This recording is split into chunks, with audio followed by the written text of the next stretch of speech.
Miss you इस chapter का title. दक्ष बोला, राहुल अभी देर हो जाएगी। अभिनव, बस चाचू निकल रहे हैं और फिर दोनों सबसे मिलते हैं। सबसे मिलकर दोनों वापस निकल पड़ते हैं। दोनों में से कोई भी पीछे पलट कर नहीं देखता है। दक्ष राहुल और अभिनव को बस स्टैंड तक छोड़ आता है और दोनों वहां से दरभंगा के लिए निकल पड़ते हैं। पूरे रास्ते दोनों के बीच खामोशी पसरी रहती है और पता भी नहीं चलता कि कब दोनों दरभंगा और फिर वहां से दिल्ली पहुंच जाते हैं। अगले दिन से गांव में आदित्य की शादी की तैयारियां चालू हो जाती हैं और दोनों भी यहाँ पर काम में बिजी हो जाते हैं। रात के वक्त ही दोनों की सनाया और अदिति से बात हो पाती थी। कहते हैं ना, वक्त का किसी को पता ही नहीं चलता है। 1 महीना तो जैसे पलक झपकते ही बीत जाता है। अभिनव और राहुल आदित्य की शादी से 2 दिन पहले गांव पहुंचते हैं। अदिति और सनाया के चेहरे की खुशी तो देखते ही बन रही थी और ऐसे ही कुछ राहुल और अभिनव का भी हाल था। पूरे शादी के दौरान अदिति और अभिनव आसपास ही रहते हैं और शादी में दोनों साथ लग भी इतने प्यारे रहे थे कि सबकी नजरें इन्हीं दोनों पर थीं। शादी के अगले दिन ही दोनों वापस दिल्ली के लिए निकल जाते हैं। अदिति मन में, पिछला 1 महीना कितनी मुश्किल से बीता था और जब ये यहाँ था तो पलक झपकते ही वक्त बीत गया और उसकी आंखें उदास हो जाती हैं कि उसी वक्त अदिति का फोन आता है। अभिनव, हमें याद कर रहे थे क्या? हाँ जी बिल्कुल अभिनव, हमें पता था। अदिति बोली, एक तो आप कुछ बोलो ही मत, आए और तुरंत ही चले गए। वो क्या है ना कि ज्यादा वक्त आपके पास रहते तो दूर होने में फिर से दिक्कत होती, तो सोचो जल्दी से वापस चले जाएं। अच्छा ऐसे करेंगे आप अब? अभिनव, अरे मजाक कर रहा था। वो एक प्रोजेक्ट है, उसे अगले 2 महीने में खत्म करना है ताकि वापस अपनी अदिति के पास जल्दी से आ सके ना। अदिति, अब तो आ ही जाओ जल्दी से। अरे आप चिंता क्यों करते हो? दिन ही कितने बचे हैं हमारी शादी में? अदिति, बहुत हैं, जाने कैसे बीतेंगे। जैसे पिछला 1 महीना कड़ी से बीत गया ना, वैसे ये भी बीत जाएगा। आप तो बस तैयारियां करो, जल्दी ही हम टोली लेकर आएंगे और हमेशा हमेशा के लिए अपने पास ले आएंगे। अदिति, हमें भी इंतजार है उस दिन का। और दोनों काफी देर तक बातों में लगे रहते हैं। कहते हैं ना, वक्त का किसी को पता ही नहीं चलता। अगले 2 महीने तो सबके लिए वैसे ही गुजर जाते हैं। गांव में सभी शादी की तैयारियों में लगे रहते हैं और ये दोनों यहाँ दिल्ली में अपने ऑफिस के काम में इस कदर खो जाते हैं कि इन्हें पता भी नहीं चलता है कि 2 महीने कैसे गुजर गए। अब वक्त आ गया था कि ये दोनों वापस गांव जाएं। शादी में सिर्फ 3 दिन का वक्त बाकी रह गया था। वीर और रोहित दोनों का परिवार शादी से 3 दिन पहले बैंक्वेट हॉल में इकट्ठा हो जाते हैं। दोनों की शादी वहीं होनी थी। अब बस इंतजार था तो राहुल और अभिनव का। वहीं इन दोनों को भी शादी से 1 वीक पहले गांव जाना था, पर काम खत्म करते करते इन्हें देर हो गई और आज दोपहर की इनकी फ्लाइट थी। सुमित, नैना, सनी का परिवार और ये दोनों सब साथ में ही गांव जाने वाले थे, तो आज सभी दोपहर के वक्त गांव के लिए निकल जाते हैं। शाम के वक्त सभी गांव पहुंचते हैं। वहां सभी इन सबका स्वागत बड़े अच्छे से करते हैं।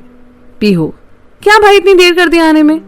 राहुल, अब क्या करें, थोड़े काम थे, उन्हें खत्म करते करते देर हो गई। पीहू बोली, दोनों मिलो तो सही, भाभी हमारी इतनी नाराज है दोनों से। अभिनव, मना लेंगे, अब आ गए ना उनके पास। ये भी सही है आप दोनों का। अपनी शादी में भी इतनी देर से कोई आता है क्या भला? राहुल बोला, कोई बात नहीं दी, अब आए हैं तो सब मैनेज कर लेंगे। और तीनों इस बात पर मुस्कुरा देते हैं। राहुल और अभिनव के आते ही सभी दोनों को घेर कर बैठ जाते हैं और दोनों की खूब खिंचाई करते हैं। रात के वक्त वीर बोले, अब हो गया हो तो डिनर कर लेते हैं। जब से आए हैं दोनों एक पल को भी आराम नहीं किया। अभिनव, शुक्र है चाचू ने बचा लिया, वरना आज तो और भी ज्यादा बैंड बजती। राहुल, हाँ यार, चाचू है इतने कूल, आज सही वक्त पर आ गए और फिर सभी साथ में डिनर करते हैं। पर अदिति और सनाया दोनों ही कुछ ज्यादा ही नाराज लग रहे थे। अभिनव, भाई दी सही कह रही थी, मैं भी वही सोच रहा हूँ बेटा, आज तो सच में गए। अभिनव बोला, सब तेरी वजह से ही हुआ है। अच्छा बेटा, हाँ और नहीं तो क्या, सही है सही खेल रहा है तू। राहुल बोला। अभिनव, भाई कुछ तो बता ना, क्या कहूँ, सब मेरी वजह से हुआ है ना, तो बेटा ऐसा है ना, तुम खुद अपना देखो, हम भी कुछ मैनेज करते हैं। इसी बीच साक्षी, वीर भैया मैं तो कह रही हूँ कि इन दोनों को आपस में ही शादी करवा देते हैं। इस बात पर ठाका मारकर हंसने लगते हैं राहुल, और ऊपर से साक्षी, बुआ माफ कर दो, हम छोटे बच्चे हैं। अभिनव, बड़ा तेज बन रहा था ना, अब भुगत। दोनों फिर अपना अपना डिनर खत्म करते हैं और फिर अभिनव छत की तरफ चला जाता है। कुछ देर बाद वहां अदिति आती है। हाँ ये कैसे हो आप? अदिति बस चुप रहती है। अभिनव, सॉरी यार वो आने में देर हो गई। अदिति गुस्से में अभिनव को देखती है। अच्छा मान भी जाओ ना यार, आइए क्यों, शादी के दिन ही आते ना।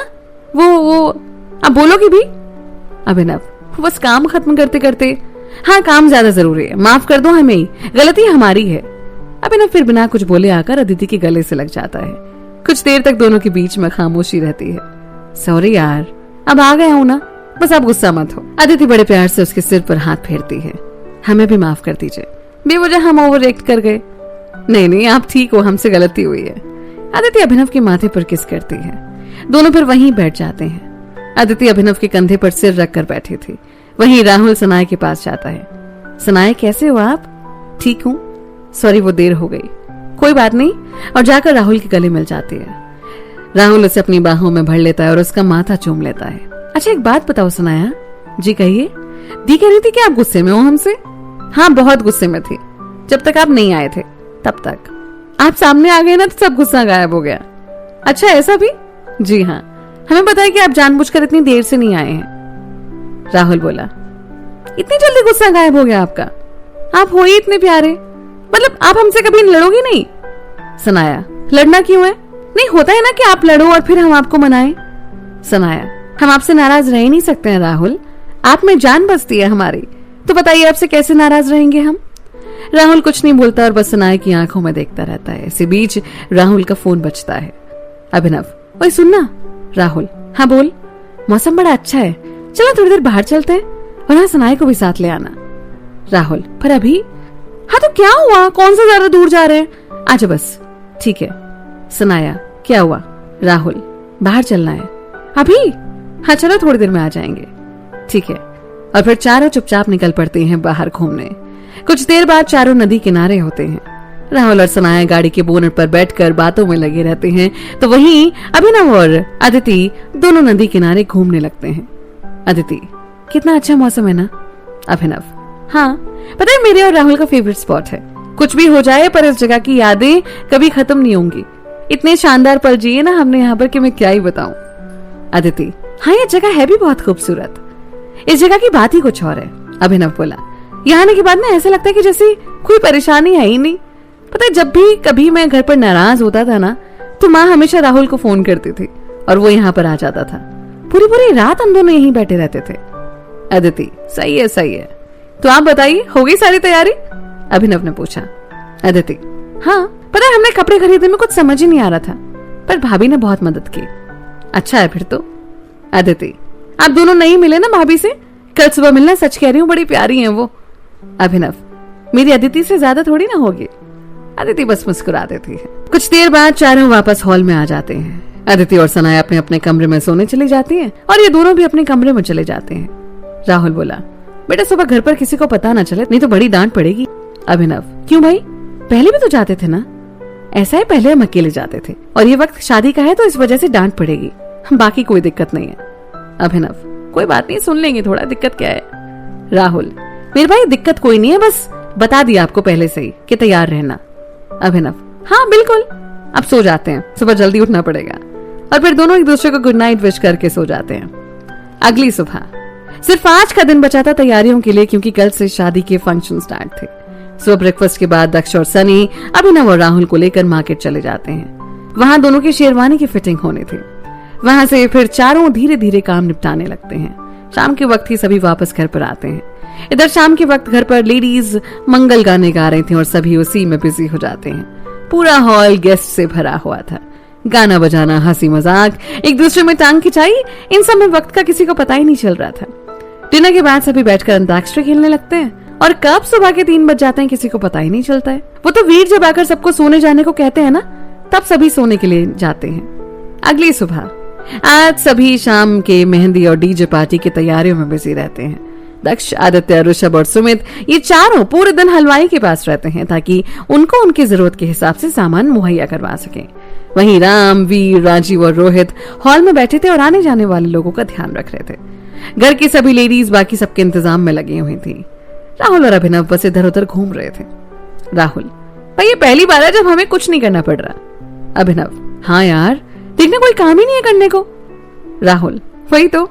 सोनाली, आप दोनों आराम कीजिए, और हाँ वो स्नेहा आप दोनों को बुला रही है। राहुल, अच्छा ठीक है चाची, और कोई काम हो तो बता दीजिएगा। सोनाली वहां से चली जाती है।